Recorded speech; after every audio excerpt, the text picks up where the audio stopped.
Together with my dear colleagues, Brother Naim of Manchester, we will be blowing a shofar to issue a call to all the citizens of this country. Say no to anti-Semitism.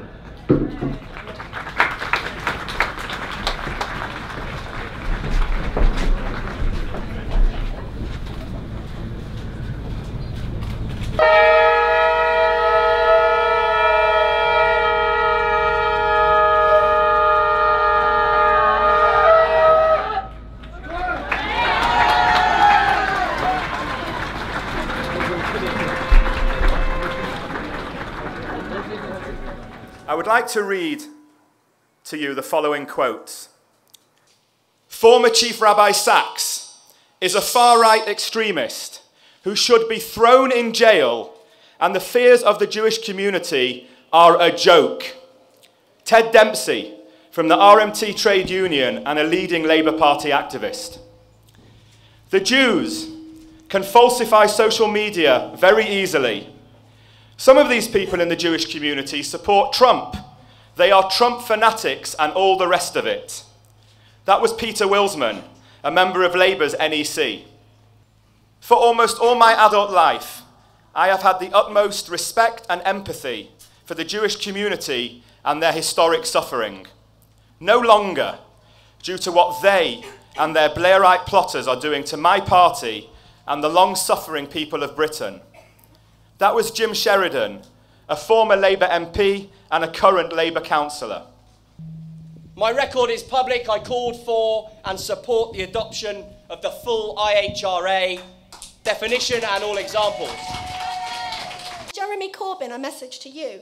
You need to take responsibility for your own actions. Yes. Apologise now to the Jewish community.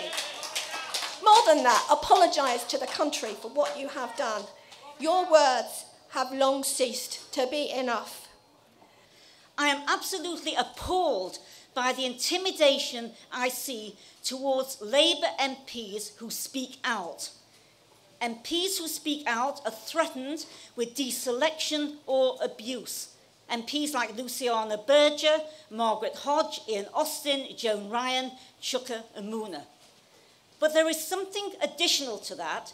There is something new and sinister which is now taking place. And I am absolutely horrified by the sinister statements by some major trade union leaders demonising the Jewish community. And only last week, Mark Sawatka, the president of the TUC, at a TUC conference, invoked conspiracy theories against us, claiming that Labour's anti-Semitism was invented by Israel to cover up its alleged atrocities. And let's just listen to what he said. This is the president of the TUC. I'm not a conspiracy theorist, but I tell you what, one of the best forms of trying to hide from the atrocities that you are committing is to go on the offensive and actually create a story that does not exist for people on this platform, his platform that is, the trade union movement, or, I have to say, for the leader of the Labour Party. Does not exist. Anti-Semitism is live, and this is an absolute disgrace that it is live in the Labour Party. And I say to Len McCluskey and to Mark Sawatka and to any others who are considering repeating their slanders, you are playing with fire.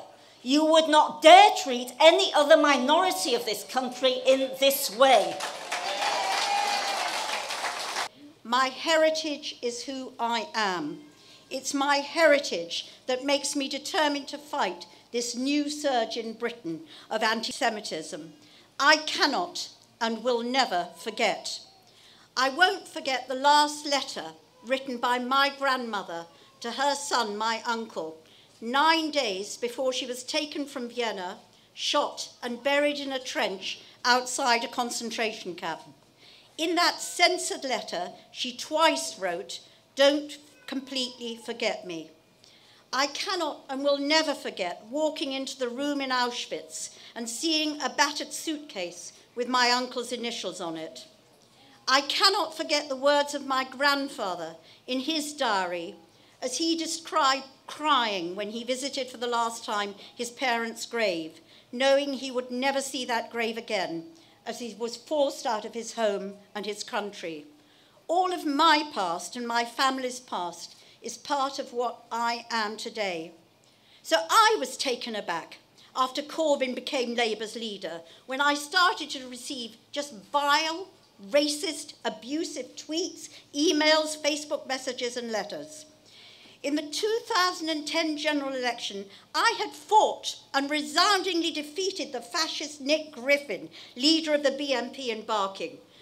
When I took him on, I expected to receive a lot of anti-Semitic abuse. But the anti-Semitic tropes I've received in the last year or so are greater in number and more horrid in content than what I was subjected to from Nick Griffin and the BNP some 10 years ago. I would appeal, if I may, to Jewish people, particularly here in Greater Manchester, and say, please, do not judge the Labour Party as a whole by the words and actions of a few. They do not speak in our name. Together, we say even louder after three, enough is enough. Enough is enough. Enough of treating the Jews with contempt. Enough of failing to discipline racist party members. Enough of being accomplices to the spreading of lies and venom about Jews. Enough of tolerating vicious attitudes towards those who challenge racism. Enough of engaging in anti-Semitic tropes. Enough. It needs to be understood and said loudly every day. You cannot be friends with people who want to kill Jews everywhere in the world. It is unacceptable. This is about fighting for what is right, what is just, of having the freedom to declare, I am a Jew. I'm a proud Jew. I'm a British Jew. Ivri Anochi. And ladies and gentlemen, it gives me the utmost pleasure to welcome to the stage a proud Jew and a proud Brit, someone who's been a friend and a mentor to so many of us. Ladies and gentlemen, Chief Rabbi Ephraim Mervis.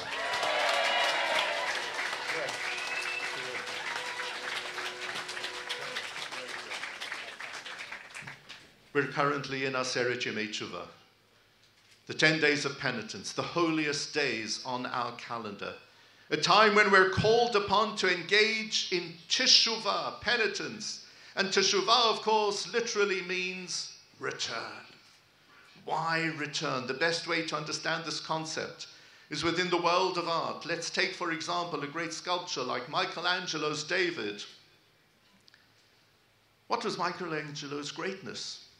Some say, well, it's easy to explain. He created something out of nothing, but I prefer a different explanation. Michelangelo took a block of stone. David was always inside that block of stone. He was always there. Michelangelo's greatness was that he knew what to remove in order to reveal David, who was always there. That is teshuvah, to peel away the negativity in our lives in order to reveal our true selves. And today we call upon Britain to do teshuvah, to return back to the Britain that we should have, a country which is proud of tolerance, of understanding, of respect for one and all.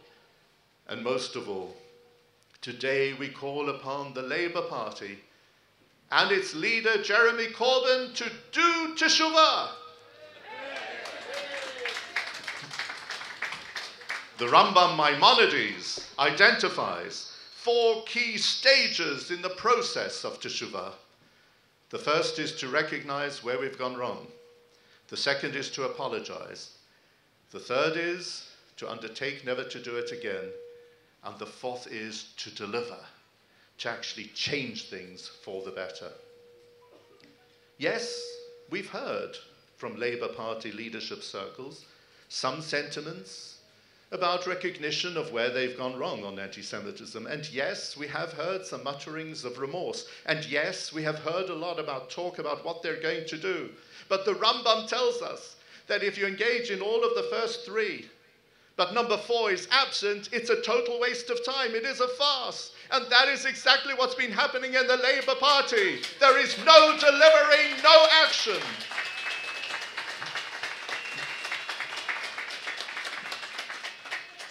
Jeremy Corbyn has done something which many people have failed to do. He has united the Jewish community.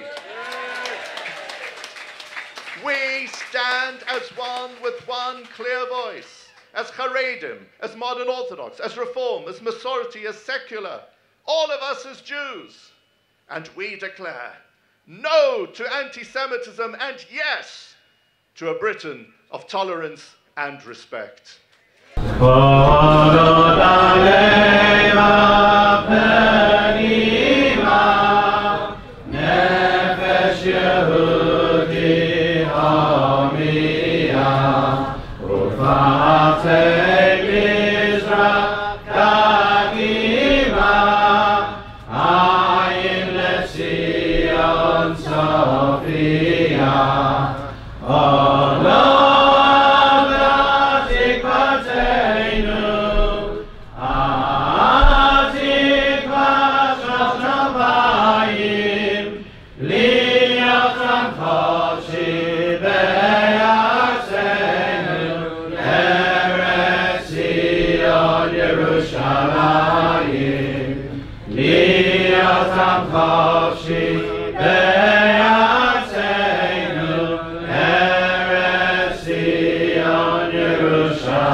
God save our gracious Queen, Lord.